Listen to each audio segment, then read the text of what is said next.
At 4:08 p.m. on Saturday, a fire started near the California-Nevada border. By dinner time, it had already burned 3,000 acres. By sunrise, it had more than doubled, more than 6,500 acres burned in under 24 hours. And right now, the fire is sitting at 0% containment. The ground is burning, the wind is howling, people are fleeing their homes. Nearly 3,800 households have already been evacuated. And there's something specific driving this fire. A local wind phenomenon that meteorologists in this region watch more closely than almost anything else. Because it's the single biggest factor deciding whether this fire keeps spreading or finally slows down. If you want to understand what's really happening, not just the headlines, stick around. I'll walk you through everything. Let's start with what started this fire. The bug fire ignited east of U.S. Route 395 in Lassen County, California, right at the state line.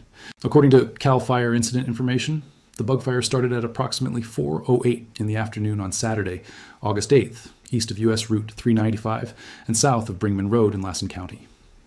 Fire grew extraordinarily quickly over several hours, 50 acres shortly after ignition, 800 acres by early evening, 2,467 acres later Saturday, 4,182 acres by around 7 p.m., and 6,528 acres by 11:49 p.m. Saturday. Here's the honest truth about what started this. We don't know yet. Officials with the Bureau of Land Management's Carson City District have not yet determined the cause. It remains under active investigation. What we do know is that the conditions were already primed for disaster. Red flag warnings were active across the region. The National Weather Service had issued warnings for gusty winds and low humidity, the kind of conditions that can cause a fire to rapidly grow in size and intensity before first responders can contain it. The timeline itself tells you how fast this situation developed. A fire that didn't exist at lunchtime was forcing evacuations by dinner. That's the reality of wind-driven fire in a landscape that's been baked dry by weeks of extreme heat. Washoe County's Regional Information Center formally described it as a wind-driven wildfire with an explicit warning that conditions can change rapidly. Let me walk you through exactly how this fire exploded. At 4:08 p.m., the bug fire started east of U.S. Route 395. Initial reports put it at roughly 50 acres. Within hours, wind pushed it past 800 acres. By early evening, it had grown to 2,467 acres. Then came the real explosion. By 7 p.m., the fire had reached 4,182 acres. Containment was still at 0%. By 11:49 p.m. Saturday, the fire had reached 6,528 acres. By Sunday morning, it had spread directly into Washoe County, Nevada. Fire officials confirmed it was burning across 3 counties, Lassen and Sierra in California, and Washoe in Nevada. How does a fire go from 50 acres to 6,500 acres in hours? The answer lies in 2 things: fuel and wind. The fuel is cheatgrass, an invasive plant that has transformed the landscape. The wind is the Washoe Zephyr, a locally named phenomenon that kicks in almost every evening during fire season. Now let's talk about the wind, because this is the single most important factor in how this fire behaves.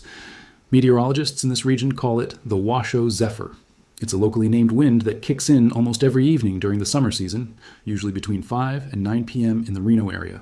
Wind gusts typically range from 15 to 25 km/h. Occasionally, wind gusts can reach 30 mph as well.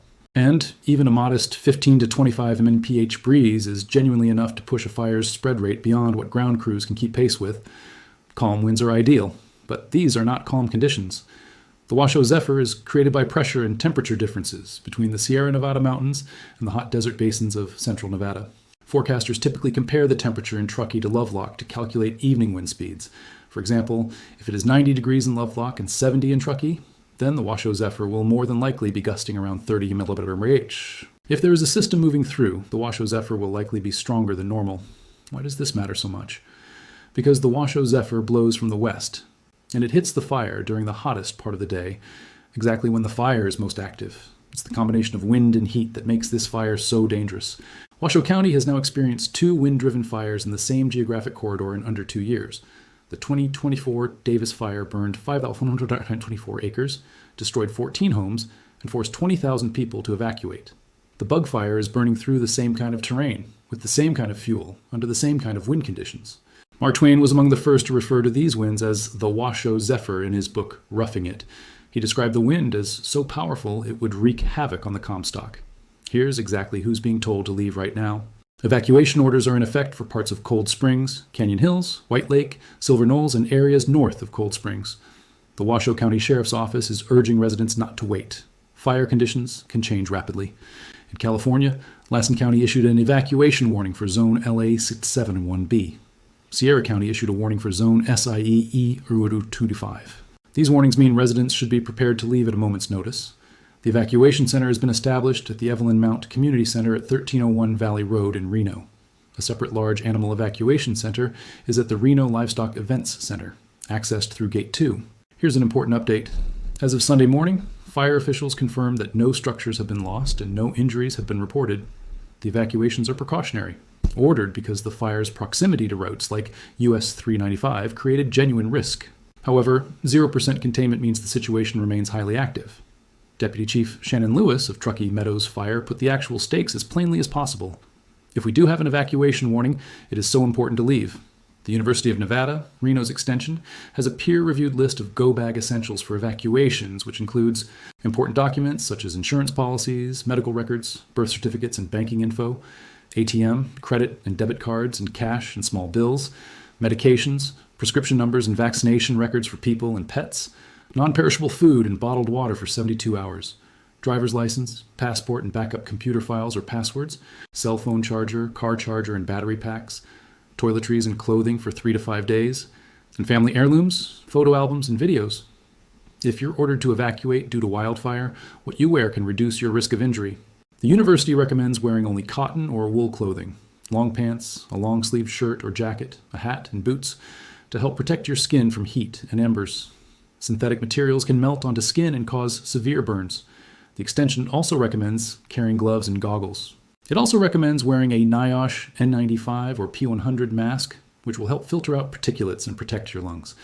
Let's go deeper on that cheatgrass factor, because it's genuinely one of the most important, least understood pieces of why Nevada's fire seasons have gotten worse. Cheatgrass, scientifically known as Bromus tectorum, isn't native to the American West. It's an invasive species that was introduced to North America in the mid-1800s from Eurasia. While it is usually considered a weed, it is so endemic and aggressive in Nevada, it is not even a subject of noxious weed control measures anymore. In a wet winter, cheatgrass sprouts explosively. It covers the desert floor in a dense green mat. Then summer comes, the grass dries out, and you're left with a continuous carpet of fuel that lets fire race across terrain that used to naturally slow it down. Native desert vegetation naturally grows in patches with bare soil in between, acting as a natural fire break. Cheatgrass fills in those gaps completely. No breaks, no barriers, just a sea of flammable material. Fire ecologists have documented that cheatgrass-dominated landscapes burn significantly more frequently than the native sagebrush ecosystems they've replaced.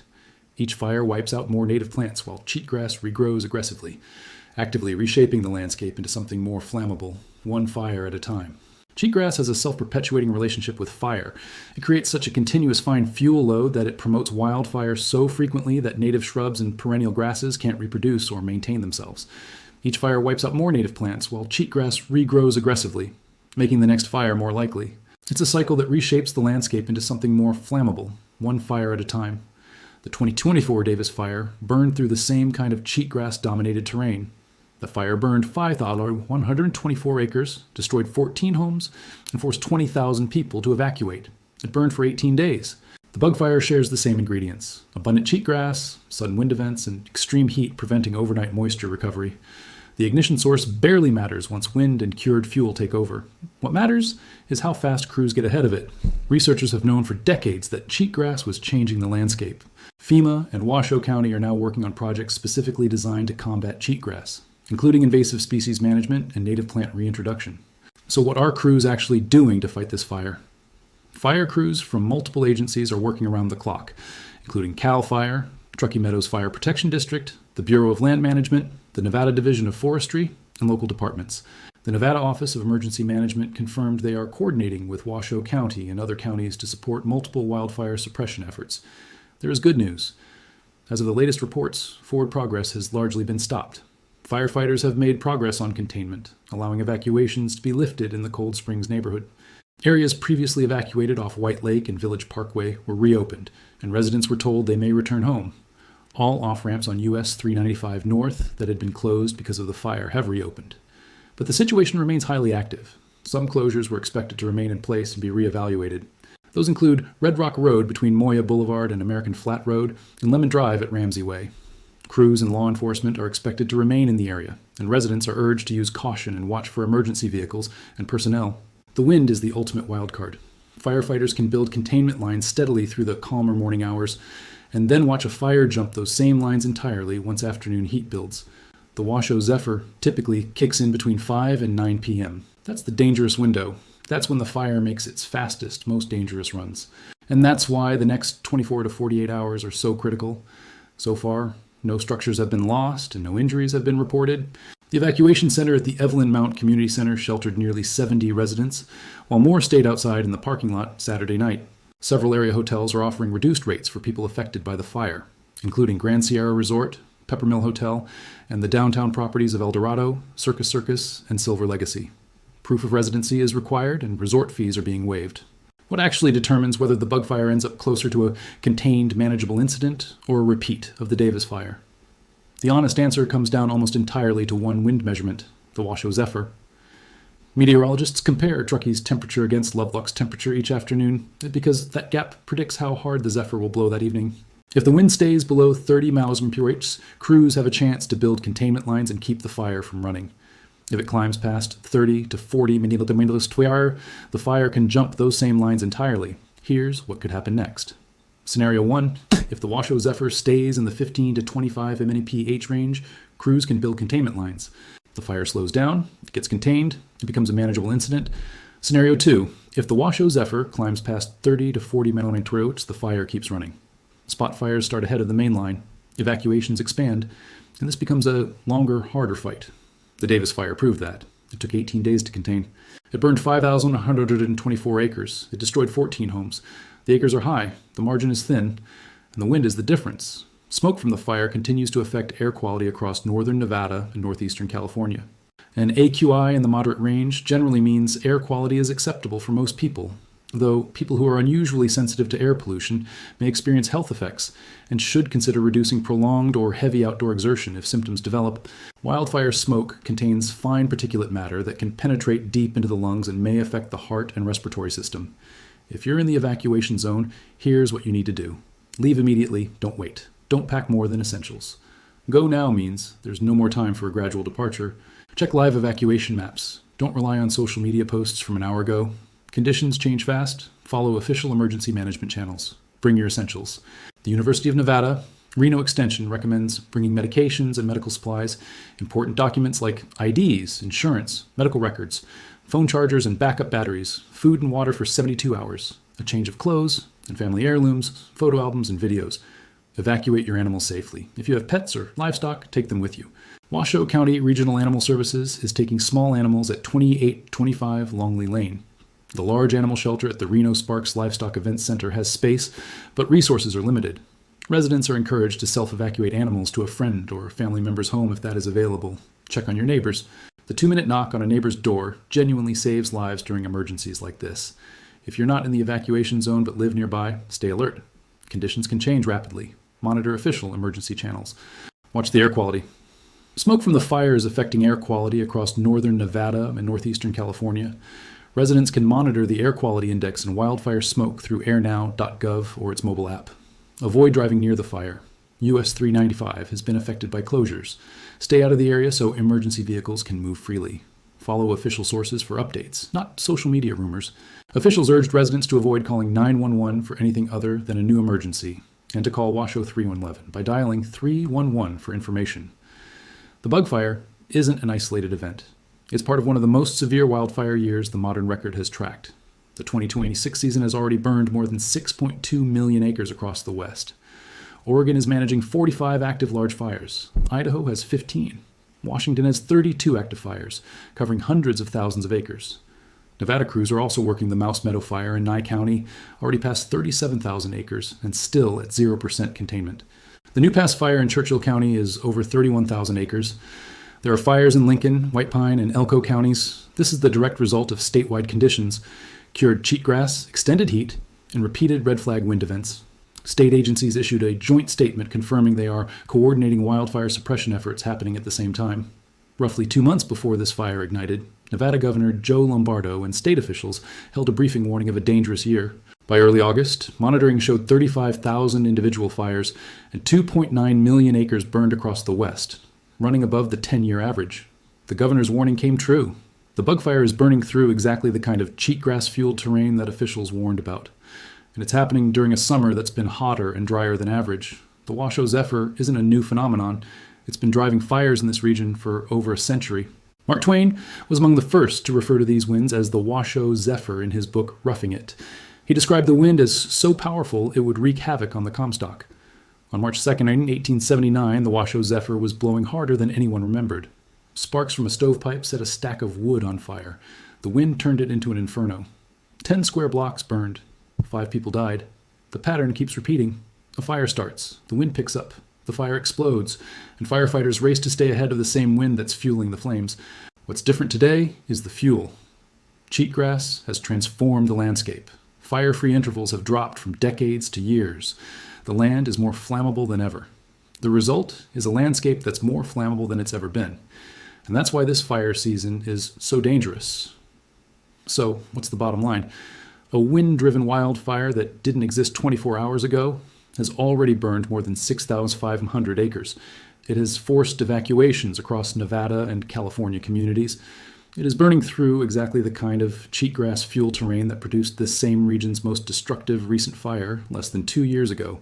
The cause remains under investigation. No structures have been lost so far. And whether that stays true depends heavily on a wind pattern with an actual name.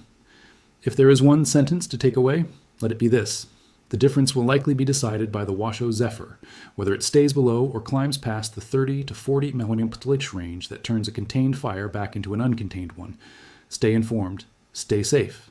If you're in the evacuation zone, follow the orders of local law enforcement. Check the live evacuation map. Don't wait. If you're in Washoe County or Lassen County, please check the live evacuation map directly and follow instructions from local law enforcement.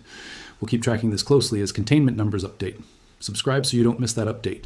Based on the cheatgrass fuel load and active red flag conditions, do you think the bug fire gets contained within the next 72 hours? Drop your prediction in the comments. And if this helped you, check out my video on the Spokane fires that we covered last week. We'll see you in the next one. Stay safe.